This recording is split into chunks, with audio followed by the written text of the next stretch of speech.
Olá, o estudo de hoje, estudo 95, segue falando das leis, das mitzvot pertinentes aos animais kasher e não kasher.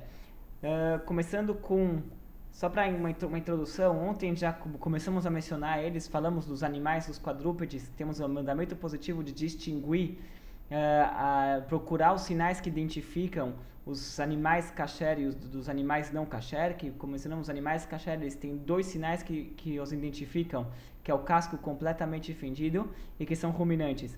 Hoje a gente vai seguir com essas mitzvot e, por enquanto, só estamos falando de mandamentos positivos, que é buscar identificar os animais kasher e os animais não kasher.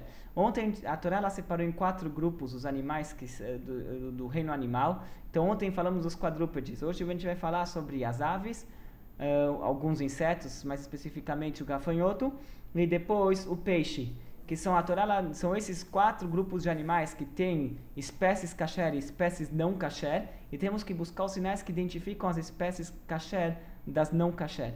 Então ontem a gente falou sobre os quadrúpedes, que inclui animais selvagens ou domésticos, quais seriam gado, rebanho, quais seriam kasher e quais não seriam kasher, que tem que ter aqueles sinais. Hoje, no mandamento 150, começamos a falar, ele começa pelas aves. As aves, a Torá ela não foi tão objetiva e colocou um sinal identificador que identifica quais são as aves kasher ou quais são as aves não kasher, mas a Torá ela listou todas as aves não kasher. O Maimônides fala que no livro das leis, quando ele aborda as leis de cada mitzvah, ele enumera lá que são 24 espécies de aves não kasher. Ele cita os nomes em hebraico, baseados nos nomes que a Torá deu. Agora, saber apontar exatamente quais são os nomes que o nome que a Torá deu são os mesmos usados pelo hebraico moderno é algo meio complicado de seguir. Então, uma das coisas que leva muito em consideração aqui é a tradição. Quais aves têm uma tradição de serem kasher e quais aves não têm essa tradição. O Maimônides cita aqui que, se a gente olhar de uma forma geral todos os animais, todas as aves listadas pela Torá que não são kasher, a gente vai chegar num denominador comum. E, de grosso modo, o denominador comum é assim: toda ave predadora ela não é kasher. Toda ave que ela ataca outros animais e come eles seria uma ave não kasher. Agora, o resto das aves tem outros detalhes pequenos que devem ser verificados. Se é uma ave que não temos o conhecimento, então teríamos que ver outros detalhes para certificar que são kasher ou não. Basicamente, o que nós temos seguimos, como mencionei antes, é a tradição. A tradição pesa muito nesse aspecto. Para mencionar, algumas aves que são kasher, passarinhos são kasher, pato, galinha e peru são animais que a gente aves que a gente geralmente encontra, essas são kasher. O mesmo se aplica para os ovos das aves kasher são kasher, ovos de aves não kasher não seriam kasher.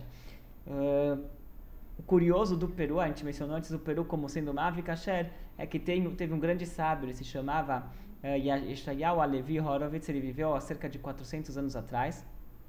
Está enterrado em Tveria, na cidade de Tveria, em Israel.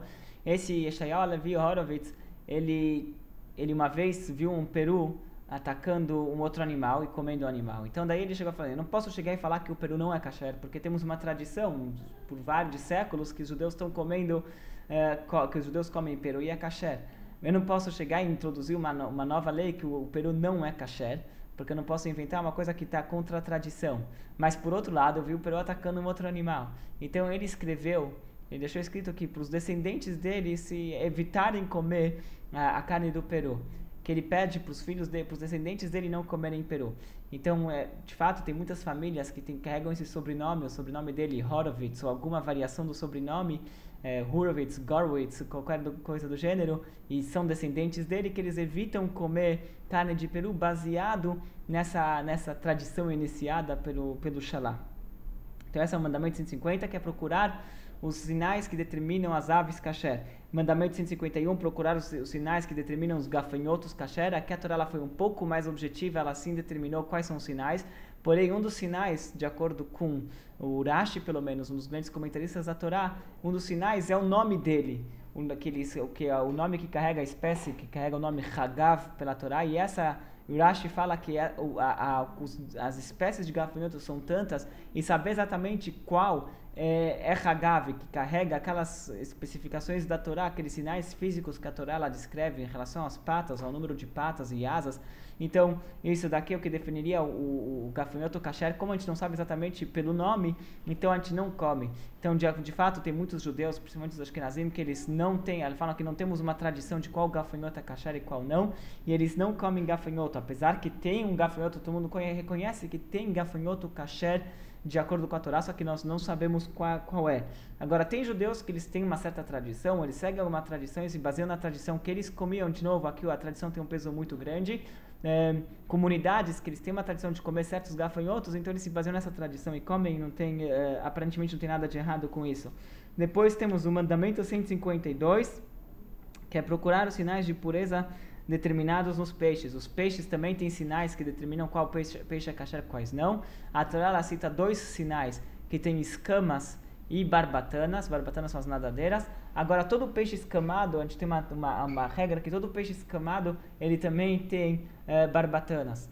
Então, se você encontrou um peixe escamado, a gente se baseia que ele é kasher, assim também todos os frutos e animais do mar, aqueles que têm peixes que têm a escama, esses são os peixes kasher, e tem uma mitzvah então de procurar e determinar os sinais que determinam. Então aqui temos 4 mitzvot positivas relacionadas à alimentação, que se você quer comer qualquer uma desses 4 classes de animal, você tem que procurar os sinais que determinam se eles são kasher ou não. E esse é o mandamento positivo, procurar, entender e encontrar os sinais que determinam se o animal é kasher ou não.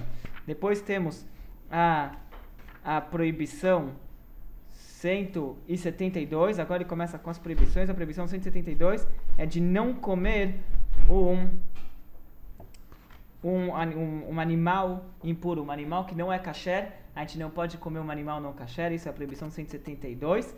E depois que você determinou qual animal é kasher e qual não, então tem a proibição de não comer um animal que não é kasher. E temos a proibição 174, que é não comer uma ave não kasher. Se tem uma ave que ela não é kasher, a gente deve não comer. Então tem a mitzvah, o mandamento positivo, que é procurar o sinal ou a tradição que determine se aquela ave é kasher ou não. E depois temos a proibição 174, que é comer ave, que é a proibição de comer ave não kasher.